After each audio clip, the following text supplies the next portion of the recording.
నిన్న పెద్దిరెడ్డి రామచంద్రారెడ్డి చంద్రబాబు నాయుడు గారిని రాళ్లతో కొడతాము, రాళ్ళు వేయిస్తానని మాట్లాడాడు. చంద్రబాబు నాయుడు గారి పైన మీరు రాళ్ళు వేసేది పక్కన పెడితే, మీ శాసనసభ్యుడు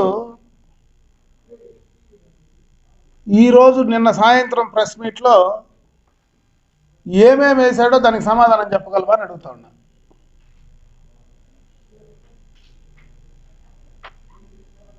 సత్యవేడు శాసనసభ్యులు ఆదిమూలం గారు మొత్తం కూడా చిట్టా క్లీన్గా విప్పేశాడు. పెద్దిరెడ్డి గారిది, ఆయన కుమారుడు మిథున్ రెడ్డి గారిది.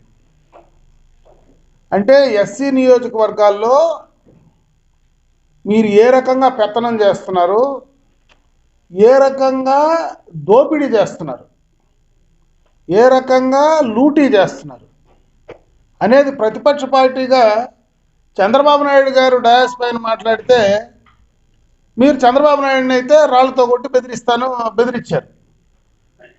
మరి మీ శాసనసభ్యుడే మొన్నటికి మొన్న ఎంఎస్ బాబు గారు పూతలపట్టు నియోజకవర్గ శాసనసభ్యుడు, ఆయన ఒకరోజు మాట్లాడినాడు, మళ్ళీ రాత్రి ఆయన ఏం చేసినారేమో మళ్ళీ ఆయన గమ్ముని తగ్గినాడు. ఈరోజు ఆదిమూలం గారు కానీ ఆయన కుమారుడు జడ్పీటీసీ కానీ ఇద్దరూ కూడా మాట్లాడితే, అసలు మీరు ఏంది, మీరు ఏం చేస్తున్నారు, మీరు ఏ రకంగా ఈ జిల్లాలో దోపిడీ చేస్తున్నారు అనడానికి ఇంతకంటే ఉదాహరణలు ఉన్నాయని అడుగుతా ఉన్నా. అంటే ఎవరైనా మాట్లాడితే వాళ్ళు బెదిరించి రాళ్లతో కొడతాము, లేకపోతే మిమ్మల్ని బెదిరిస్తాము, అడ్డుకుంటాము, మీరు రానియకుండా చేస్తాము. తమ్మలపల్లిలో ఏమో దారిలో పోతా ఉంటే రాళ్లతో ఇచ్చి అడ్డుకుంటారు. ఇంకొక చోటకు పోతే పుంగనూరులో ఏమో పోలీసు వాళ్ళని అడ్డం పెట్టి కార్యకర్తలను లాఠీ చార్జ్ చేసి మళ్ళీ మా పైనే కేసులు పెట్టిస్తారు. కుప్పానికి పోతే కుప్పంలో ఎన్నికల్లో జరిగేటప్పుడే మీ ఇష్టానుసారం ఒక మాజీ ముఖ్యమంత్రి ప్రతిపక్ష నాయకుడు ఉండేటువంటి నియోజకవర్గంలో ఇష్టం వచ్చినట్లు అక్కడ మైన్స్ దోపిడీ జరుగుతూ ఉంది, భూముల దోపిడీ జరుగుతూ ఉంది, ఇసుక దోపిడీ జరుగుతూ ఉంది, మద్యం దోపిడీ జరుగుతూ ఉంది. అన్ని రకాల దోపిడీ చేస్తూ మళ్ళా బెదిరించి కేసులు పెడతారు. అసలు మీకు చిత్తశుద్ధి ఉంటే దానిపైన పెడతారని అడుగుతా ఉన్నా. ఇంకొక పక్క ఇంకొక మంత్రి జిల్లాలో, ఆమె పైన వాళ్ళ కౌన్సిలరే డైరెక్ట్గా నన్ను యామారిచ్చి మోసం చేసి, ఒక దళిత కౌన్సిలర్, ఈరోజు దళిత శాసనసభ్యులు, దళిత కౌన్సిలర్లు డైరెక్ట్గా మా దగ్గరనే దళితుల దగ్గర 40 లక్షలు తీసుకున్నారని మాట్లాడితే అసలు మీరు తలెక్కడ పెట్టుకుంటారు అని అడుగుతా ఉన్నా.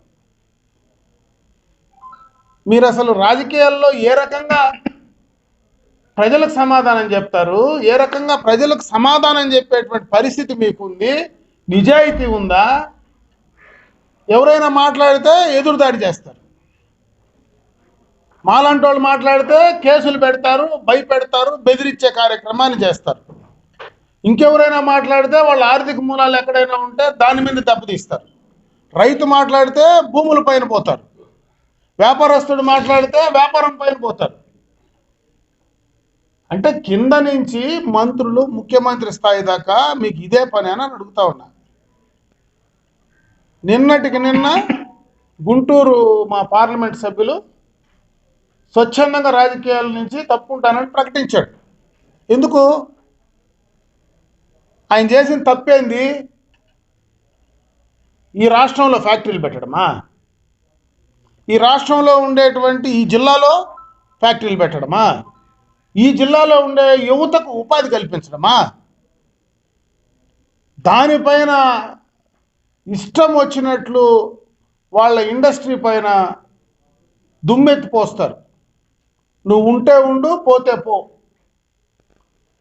అంటే ఈ జిల్లాలో ఉండే యువకులకు ఉపాధి లేకపోయినా పర్వాలే, మేము చెప్పిందే జరగాల. అసలు సత్యవేడులో వందల ట్రిప్పర్లు లూటీ జరుగుతూ ఉంది. డైరెక్ట్గా ఆ శాసనసభ్యుడు నోరిపితే రాష్ట్రమంతా ఈరోజు దేశమంతా తెలుస్తూ ఉంది. మేము మాట్లాడితే ప్రతిపక్షంలో బురద చల్లినారంటారు. మొత్తము గ్రావెల్ మొత్తం కూడా తమిళనాడుకు లూటీ చేస్తున్నారు. రైతులు ట్రాక్టర్లు ఎవరైనా రైతులు వాళ్ళ పొలాలకో ఇంటి కట్టుకుంటే ఇంటికో లేదా ఇసుకో లేదంటే గ్రావెలో తోలుకుంటే వాటిపైన మనుషులు పెట్టి కేసులు పెడతారు. ఉండే రోడ్లన్నీ పాడైపోతే టెండర్లు వేసుకొని కూడా రోడ్ల పనులు కంప్లీట్ చేయాలి.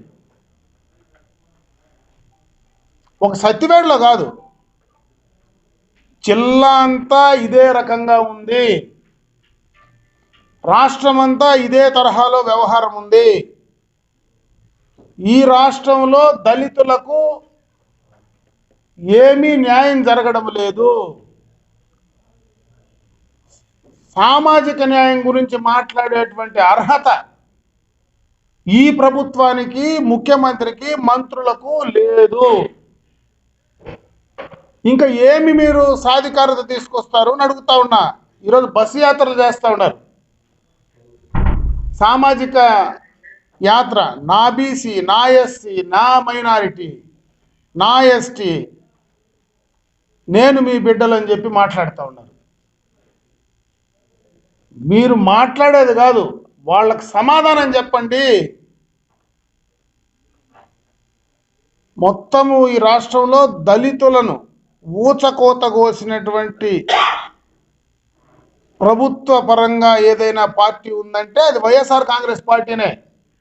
ఇంత ఎక్కువ దళితుల పైన, బడుగుల పైన దౌర్జన్యాలు చేసింది పూర్తిగా కూడా ఈ ప్రభుత్వ అండతో, అధికారుల అండతో వాళ్ళ ఆస్తులు, వాళ్ళ ప్రాణాలు లాక్కునేటువంటి పరిస్థితి ఈ ప్రభుత్వం చేసింది అనడానికి ఇంతకంటే ఉదాహరణ లేదు.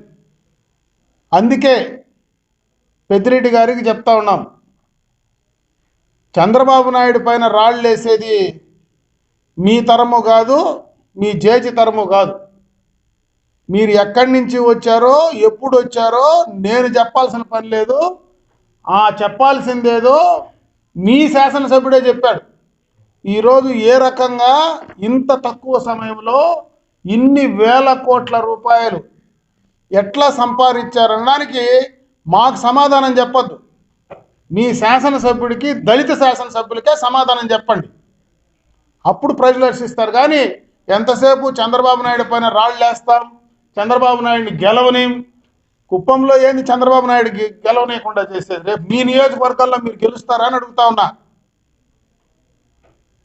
ఈ జిల్లాలో 14 తెలుగుదేశం పార్టీ గెలవబోతా ఉంది రేపు 2024 ఈ సంవత్సరం ఎన్నికలు